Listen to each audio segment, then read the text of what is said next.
नमस्कार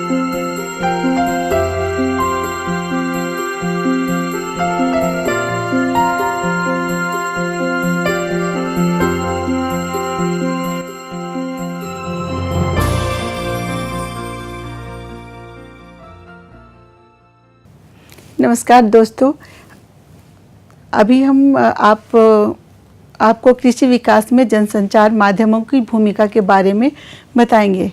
जैसा कि आप जानते हैं कि जनसंचार माध्यम का तात्पर्य सूचना स्रोत से सूचना को संग्राहक यानी पाठकों, श्रोताओं, दर्शकों तक लिखित, बातचीत और दृश्य माध्यम के द्वारा प्रसारित करना है।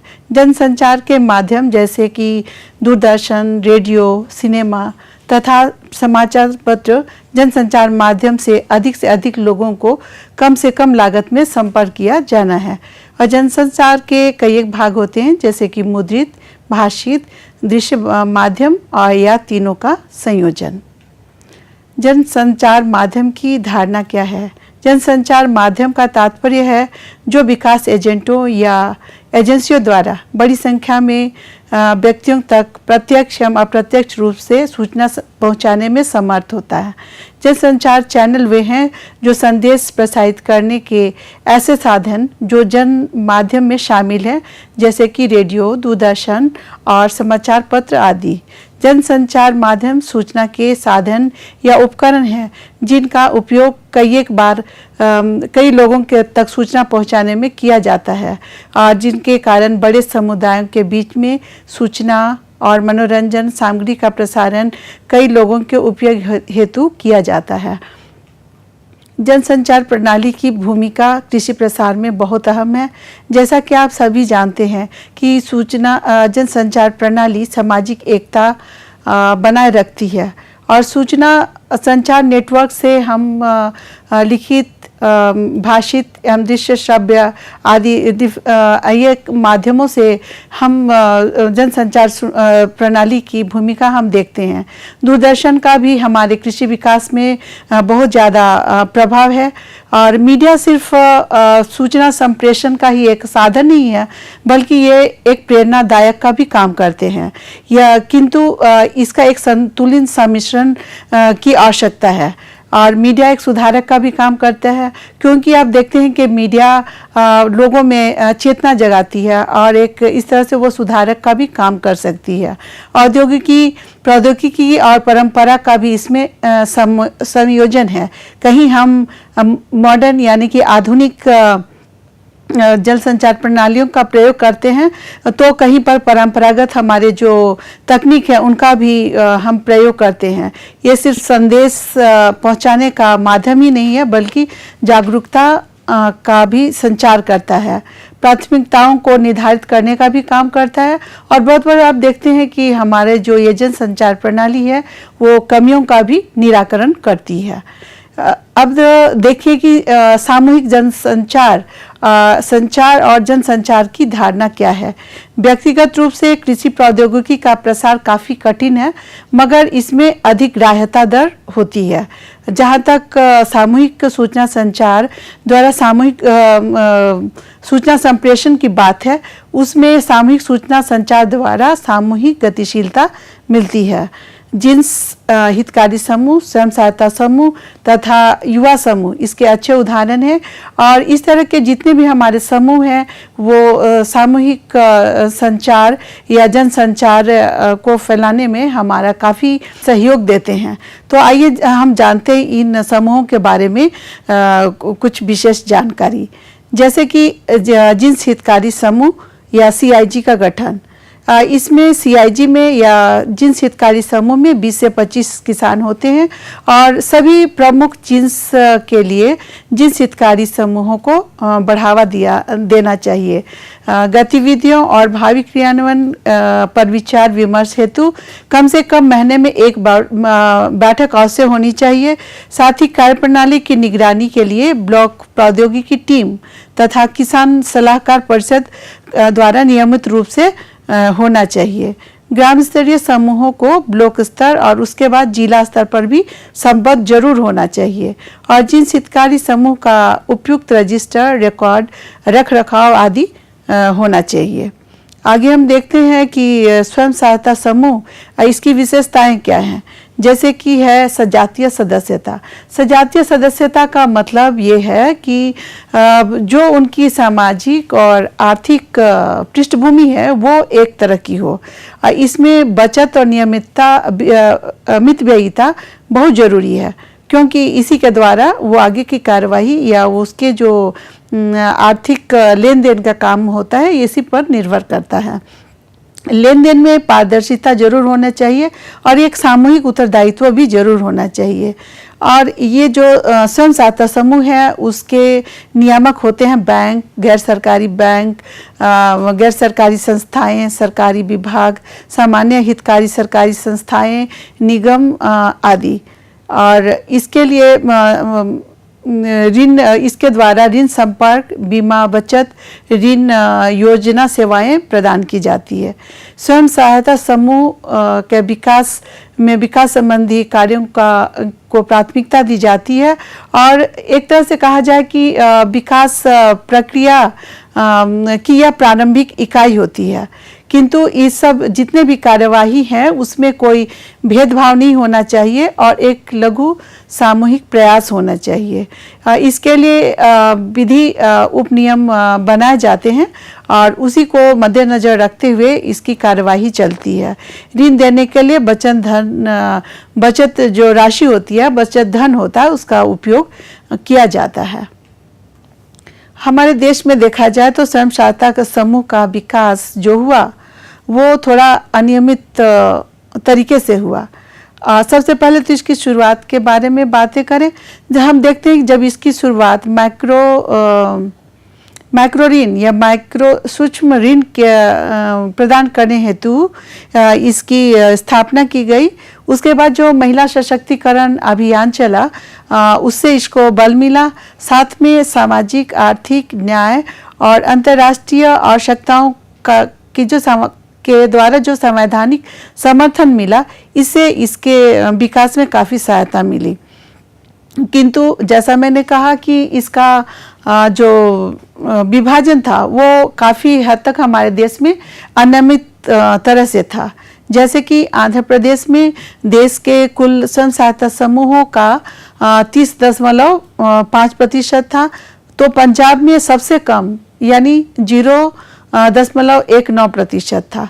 उसी तरह असम, बिहार, झारखंड, मध्य प्रदेश एवं राजस्थान में स्वयं सहायता समूह का अस्तित्व बहुत ही कम रहा, जहाँ पर कि इसकी आवश्यकता बहुत ज़्यादा है। ऐसे प्रदेशों में इसका जो अस्तित्व बहुत ही कम देखा गया है।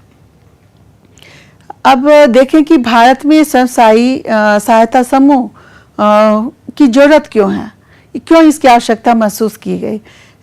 इसकी आवश्यकता इसलिए महसूस की गई कि स्वरोजगार अवसरों को बढ़ावा देने हेतु, साथ ही ग्रामीण गरीब लोगों की आय एवं संपत्तियों में वृद्धि के लिए, साथ ही ग्रामीण महिलाओं को सूक्ष्म ऋण प्रदान करने के लिए, साथ ही महिला सशक्तिकरण के दरमियान उसमें उद्यमिता विकास के लिए, साथ में बहुत सारे ऐसे कुटीर उद्योगों के विकास हेतु, साथ में न्यूनतम सिंचाई, क्योंकि कृषि को भी हमें मद्देनजर में रखना है और सिंचाई को कहा जाए तो एक बहुत बड़ी समस्या है हमारे सामने। तो न्यूनतम सिंचाई को भी इसके तहत बढ़ावा देने के लिए, साथ में एक बहुत बड़ा मुद्दा इसमें था कि गरीबी रेखा से उन्हें ऊपर उठाने के लिए बचत दर व विनिवेशों के स्तर में वृद्धि हेतु। साथ में हम देखते हैं कि बहुत सारे काम इसमें हुए और जितने भी काम होते हैं उसमें स्वयं सहायता समूह की पुष्टि आप देख सकते हैं कि किन कामों को ये स्वयं सहायता समूह करे, किंतु इसकी पुष्टि जरूर होनी चाहिए। इसमें है सदस्यों में साक्षरता को प्रोत्साहन देना, नेतृत्व विकास समूह का उचित संचालन एवं प्रबंधन, उपयोगी एवं शिक्षण संबंधी दौरे, सूचना सशक्तिकरण, क्योंकि आप जानते हैं ये सूचना का युग है और महिलाओं को बहुत सारी सूचनाएं नहीं होती हैं, इसलिए ये सूचना सशक्तिकरण का भी काम करता है। साथ में प्रौद्योगिकी सहायता, सामाजिक गतिविधियों में भी इनकी अहम भूमिका है, तो उसके लिए भी ये प्रयास करते हैं। देन आय के अवसर सुलभ कराने के लिए आय के बहुत सारे साधन हैं और जिसको उनके पुष्टि करानी जरूरी होती है। साथ में सभी कामों का मूल्यांकन, प्रभाव का अध्ययन और क्रियान्वयन है। साथ में इसमें संगठनात्मक संपर्क विकास के लिए भी पुष्टि ली जाती है। उसके बाद दूसरा समूह है युवा समूह। तो युवा समूह मानव संसाधन विकास मंत्रालय ने भारत के 15 वर्ष के आयु वाले व्यक्तियों को युवा वर्ग में माना है और भारत की कुल जनसंख्या का लगभग 1/3 हिस्सा युवा वर्ग का है और संख्या में ग्रामीण युवा वर्ग 2.5 गुना है। तो जहाँ तक हम उनकी सामाजिक पृष्ठभूमि पर देखें तो आप पाएंगे कि परंपरागत सामाजिक संरक्षण का विघटन हुआ, शहरीकरण और औद्योगिकीकरण के कारण बहुत सारे वहाँ पर समस्या आई, बेरोजगारी बढ़ी, किंतु जनसंचार के माध्यमों से युवाओं के बीच में जो निष्क्रिय विचार हैं उसके सोच को में हम परिवर्तन ला सकते हैं। तो आइए देखिए हम युवा लोगों की क्या मूलभूत आवश्यकताएं हैं उसके बारे में यहाँ पर चर्चा की गई है। जैसे अच्छा स्वास्थ्य, सुरक्षा एवं सम्मान, प्रेम और सहानुभूति, मनोरंजन और सानिध्य, उपलब्धि और स्पर्धा, सराहना एवं पहचान, नए अनुभव, निजी विकास की भावना, आध्यात्मिक विकास, सतत शिक्षण। इसके अलावा बहुत सारे उनकी आवश्यकताएं हैं, किंतु जो प्रमुख आवश्यकता है उसका विवरण हमने यहाँ पे दिया है। इसके बाद एक बहुत ही अहम समूह है नेहरू युवा केंद्र। जैसे नेहरू युवा केंद्र की स्थापना गैर छात्र युवाओं के विकास हेतु 1972 ईस्वी में की गई। चयनित जिलों में एक जिला युवा केंद्र तथा 2 ब्लॉक केंद्र स्थापित किए गए। जिला स्तर पर एक समन्वयक और एक फील्ड कार्यकर्ता की नियुक्ति की जाती है और नेहरू युवा केंद्र के द्वारा 3 स्तरों पर यानी केंद्र, राज्य और जिला स्तर पर इसको संचालित करना होता है और कार्यक्रमों के क्रियान्वयन के लिए समन्वय स्थापित करना, सलाह देना तथा उनका पर्यवेक्षण करना इसके प्रमुख कार्य हैं। नेहरू युवा केंद्र में कौन सारे कार्य होते हैं, यह कौन सी गतिविधियां हैं, आइए देखें हम। तो ग्रामीण युवा समूहों की कार्यक्षमता एवं उत्पादकता वृद्धि हेतु कृषि एवं कृषि आधारित प्रशिक्षण कार्यक्रमों का आयोजन, साथ ही स्थानीय रूप में स्वरोजगार के अवसर उपलब्ध करने हेतु व्यावसायिक प्रशिक्षण कार्यक्रम का आयोजन, राष्ट्रीयकृत एवं सरकारी सहकारी सोसाइटियों द्वारा ऋण लेने में ग्रामीण लोगों की सहायता करना। साथ में इसके उद्देश्य क्या है वो हम देखें तो ग्रामीण युवा क्लब जो है उसके बहुत सारे उद्देश्य हैं। जैसे उनके सर्वांगीण विकास के लिए युवा क्लब है जो वो कार्य करता है और उसके उद्देश्य में शामिल है स्वस्थ जीवन, सहयोगी अभिरुचि का विकास, वैज्ञानिक परिवेश का विकास, ग्रामीण समुदाय में सुधार लाना, श्रम की गरिमा को सराहना, खेती को एक उपयोगी व्यवसाय के रूप में मान्यता देना, क्योंकि आप जानते हैं कि आज हमारे युवा बहुत खेती से विमुख हो रहे हैं, इसलिए खेती को एक उपयोगी व्यवसाय के रूप में मान्यता देना बहुत जरूरी है।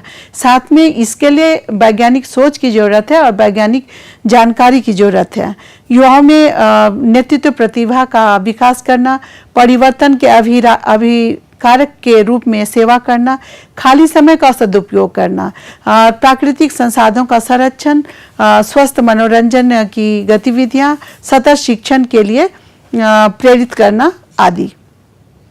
तो ये युवा क्लब के संचालन के लिए हम कैसे करें, इसको हम लोग कई एक सोपान में, कई एक स्टेप में कर सकते हैं। अगर आप इस में देखें, आप नीचे से ऊपर की ओर देखें तो आप पाएंगे कि सबसे पहले हमारा काम है कि गांव की स्थिति का अध्ययन एवं उसकी समझ, उसके बाद तत्पश्चात हमें गांव के नेताओं से संपर्क करना चाहिए तथा गांव की प्राथमिक बैठक बुलाने चाहिए।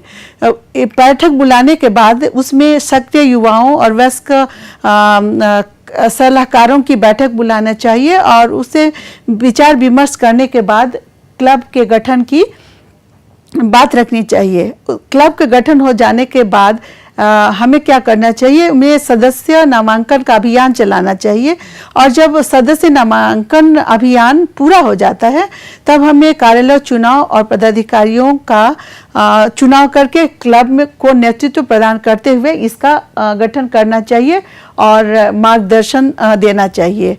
तो ये सब सोपान ये करने के बाद हम देखें कि ग्रामीण युवाओं के लिए प्रसार कार्यक्रम बहुत सारे हैं, जैसे कृषि और ग्रामीण विकास एजेंसियों द्वारा व्यापक स्तर पर युवा प्रसार कार्यक्रम, युवा कार्यक्रम में विभिन्न उपयोगी प्रशिक्षण की व्यवस्था, सीमांत एवं भूमिहीन परिवारों के ग्रामीण युवाओं को मुर्गी पालन, बतख पालन, आंगन बगिया एवं घर के आसपास सब्जी की खेती, छोटे तालाब में मछली पालन आदि छोटे छोटे जो व्यावसायिक काम जो कर सकते हैं उनके लिए प्रोत्साहन एवं ग्रामीण युवा कार्यक्रमों में संगठनात्मक विकास।